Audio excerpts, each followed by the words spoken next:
Welcome to Without a Doubt, the podcast where we explore the transformative journey of breaking cycles and embracing our truest self.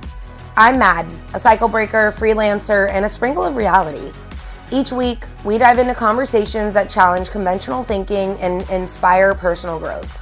Here, you'll find practical tips to help you navigate your own path towards authenticity. Whether you're looking to overcome limiting beliefs, create meaningful change in your own life, or simply live more authentically, you're in the right place. So get ready to break the cycles that are holding you back and start living a life that is truly reflecting who you are meant to be. Your peace and what others think of peace look different. Earlier this year, I fell into a pretty deep depression. I was lacking the want to even hang out with my friends, get crafty, read, work out, do anything, honestly. So I decided I needed some help and I got some therapy. She spoke time and time again about protecting your peace. And I see this so often circulating on social media. I feel like this is a minor revolution that 2024 has really brought to light. How often we are actually at war not only with our minds and thoughts, but with some of our circumstances, relationships, and positions. How often have you removed yourself from something that wasn't benefiting you? Or how often have you stayed in something because you were protecting someone else's peace or feelings? How often have you let yourself be pushed to the side to make someone else feel more comfortable? Or when was the last time you did something for you to make your life feel more peaceful? Protecting your peace is essential for maintaining your mental, emotional, physical, all of the well-beings. Different methods are going to work for different people. But there are a handful of things you can do in unison or solo to reset, reground, and find some peace for yourself. Let's talk about setting some boundaries. These are two big ones: personal boundaries and digital boundaries. Your personal boundaries, you need to know your limits and communicate them clearly. Don't be afraid to say no when necessary. Establishing your boundaries with friends, family, work will actually prevent unnecessary stress and emotional drain. It's okay to not attend the family function or to skip out on the holiday work parties, especially if you're growing anxiety about it.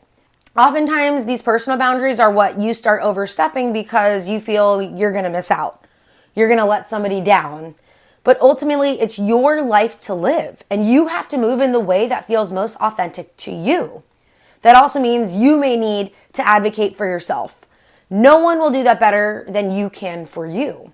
Your peace comes from knowing you've done what you can. Then we're going to talk about digital boundaries. Our cell phones and iPhones have created walking digital monsters. We have access to everything in our hands. This means you may need to limit some exposure to negative news or even people that could cause stress. That means you may even need to mute social media accounts or set limits on your own social media accounts. One, you can unfollow people, you can mute their account, you can block people on social media. Did you also know there are time limit settings that you can set up for yourself? Life hack, I love this because we do all get stuck in the scrolling thing. We do get stuck we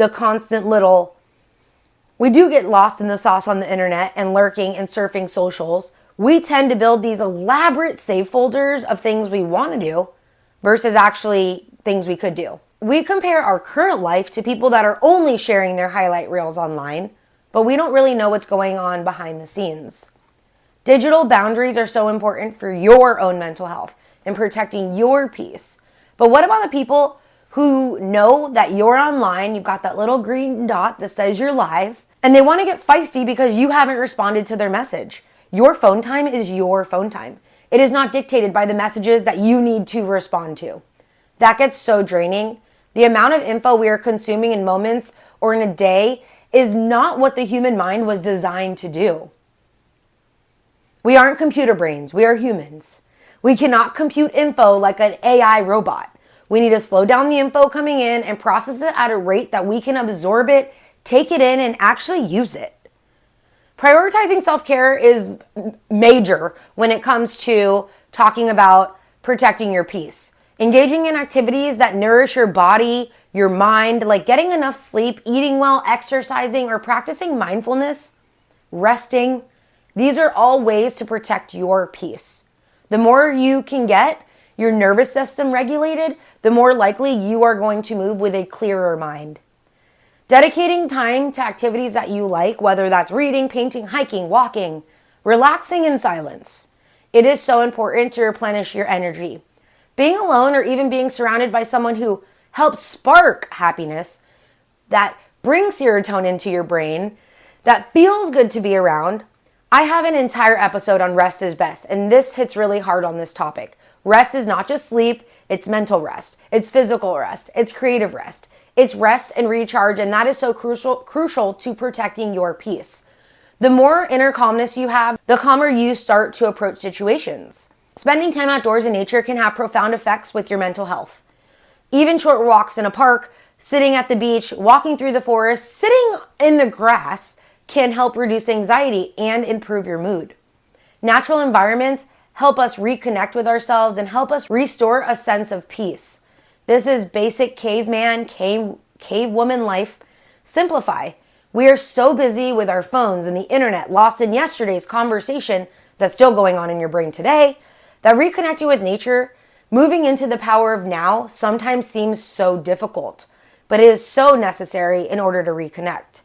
Protecting yourself from toxic individuals or environments, that can mean distancing yourself from people who are constantly negative or draining. And this was a big one for me really in the last year or two.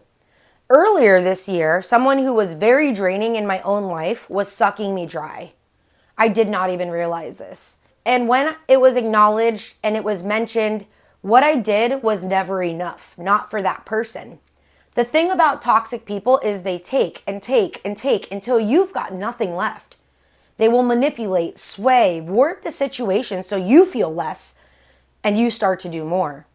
And the thing about toxic people is that they contaminate every single person with their stank. One rotten apple spoils the entire bunch. My mom always also said, if you hang around garbage, you're going to start to stink. And this is one of those life principles that it just sucks to be in it. And it stinks even more when you realize it later. If you have an empathetic heart and you're one of those people that attracts the crazies, you know who you are, it's because you feel safe to them. You are warm and you don't stink like toxic waste. However, this toxic fog of humans can quickly come when you do have an empathetic heart. When you're living an authentic life, other people, no matter their toxicity level, will want to see what's up. They want to know what you're doing. But you have to hold tight to your boundaries, like I mentioned above, and be you. Know your peace is most important.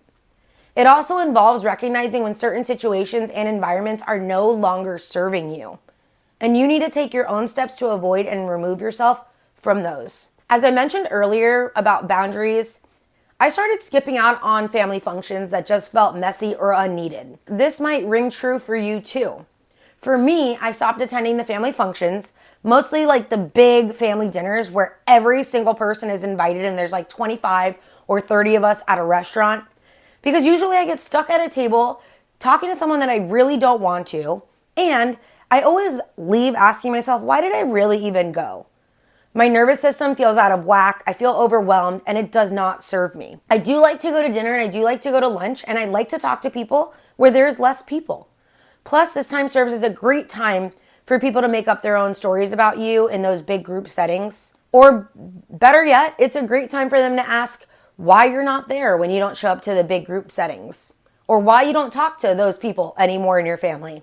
And here's one thing that I've learned from Mel Robbins. Mel Robbins has her let them theory. Let them have their opinions and their feelings. It is not up to you how you are perceived. If someone thinks that you're difficult, that's fine. You have standards and they find those standards difficult to meet. Sometimes it's not you, it's them. Let them. Healthy relationships are a key to protecting your peace, and that includes having people who do not take you for granted. They value your time and they support you. Surround yourself with the people that uplift you, support you, and genuinely care about you. Healthy relationships provide emotional security and a sense of belonging. That allows you to be comfortable with who you are. That allows you to move more authentically, and it allows you to move the way you want for your own life. It creates a peaceful vortex that allows success. If you can make the time to nurture the relationships that are contributing positively to your life, and being intentional about spending time with those people, that's how you're going to start to feel more calm and centered. Intentional on spending time with people who fill your cup, teach you something, inspire you, or just make you feel safe. Your peace can be in your control. A lot of stress that comes in those waves of disturbing our peace is from focusing on things outside of our actual control. Instead, we need to try to focus on things we can control, or we can influence, or we can find a solution for. This could be all in the matter of your reaction, your response, your habit, or your environment. Letting go of the need to control everything can actually bring a sense of peace and freedom. Sometimes things will be, it is what it is, but not all the time. My last episode was on it is what it is. Sometimes peace comes from not finding the solution, but rather letting it be whatever it is. Sometimes peace will come from correcting a situation, but this is all according to whatever feels most authentic to you. We've got to let go of the perfectionism, releasing the pressure to be perfect or have everything under control. Life is unpredictable, and trying to micromanage every detail will lead you to burnout. Your peace will burn the fuck up. Embracing imperfection and allowing yourself grace when things don't go according to plan. I usually say I'm a B+ girly. I have one of the best projects. I will have one of the better projects in my class, but I'm not a perfectionist. When I was in grade school, I had projects that usually were A+ in class, but that's because I liked to do the projects. But if you put me into something I didn't really like taking a test, I'm most likely get a B- or a C, maybe even a D or an F. I don't like to half-ass things, and I know perfectionism isn't a thing, but you're not going to do it as well if you don't like to do it. Seeking professional support if you are struggling, you're finding an overwhelming stress or anxiety, talking to a therapist or a counselor or a medical professional can teach you coping strategies or provide guidance. Professional support helps us navigate life's challenges and helps us protect our own mental health. This is where I actually learned this term, protecting your peace, and how to actually navigate it. My therapist has said to me, why do you think monks have so much peace?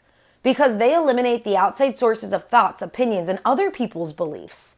They follow their own mission, head down, stay in the power of now. Imagine if you had no outside sources to interrupt your workflow, no opinions from others, no need to compete. You would be at peace too. It's a way of life, and you have to embrace some things more than others to find that peace when you are distracted. Practicing acceptance and accepting that life will have its ups and downs, and sometimes things just being out of your control. Acceptance doesn't mean giving up, but rather recognizing and flowing with life as it comes. Accepting can also alleviate the need to constantly resist or fight against the situation, bringing you more sense of peace. Some things in life will just be the way they are. You can deal with them as it is, or you can speak up and you can break that acceptance. How you move dictates how you find that peace. Be aware that speaking up usually means you're going to start breaking a cycle, but that can bring a war before you find any resolution. You may never even find peace once you speak up. Focusing on your inner dialogue and the way we speak to ourselves can have a huge impact on our own mental well-being with our own mental peace. Trying to be kind, compassionate, non-judgmental in self-talk. Affirmations, positive self-speak, or even just a moment of pause before reacting to a negative thought can help shift your mindset. Protecting your own peace means knowing your self-worth. That means revving up your confidence. It means putting your best foot forward as much as you can, as much of the time. Finding what works best for you will be a journey, but taking small steps to incorporate these practices into our daily routine is actually what makes the significant difference in protecting your peace. Knowing what disturbs your peace is the best way to actually protect it. Being aware of what disturbs it and being aware of how to restore it when your peace is broken is going to lead you to a more successful, fulfilling life. Actively avoiding the things that you don't enjoy and things that make you unhappy are the keys to protecting your peace, period. We are human. We do overthink. We do worry. We stress, but we can't fuck with our peace. We have the ability to keep it, to protect it, and to nourish it. When the waters feel rough, we can ride out the storm with calmness because we do have that control. When the road is bumpy, we can buckle up a little bit tighter. When your horse starts bucking wild, you can control that horse. What feels like home and peace to you, you've got to keep doing that. Don't forget that you are without a doubt a peaceful badass. I'll see you next week. XOXO, your girl Mad. Hey, and by the way, if you love this podcast, let me remind you that you sharing this is one of the greatest ways to help my podcast just grow. If you don't already follow this, hit the follow button, give it a rating, do something with this that can help this go from where I am now to somewhere greater. You have the ability to help me be a bigger podcaster. I love you for being here, and you can always find me on YouTube, Instagram, or anywhere you listen to your podcasts. See you around and catch you next time. Bye.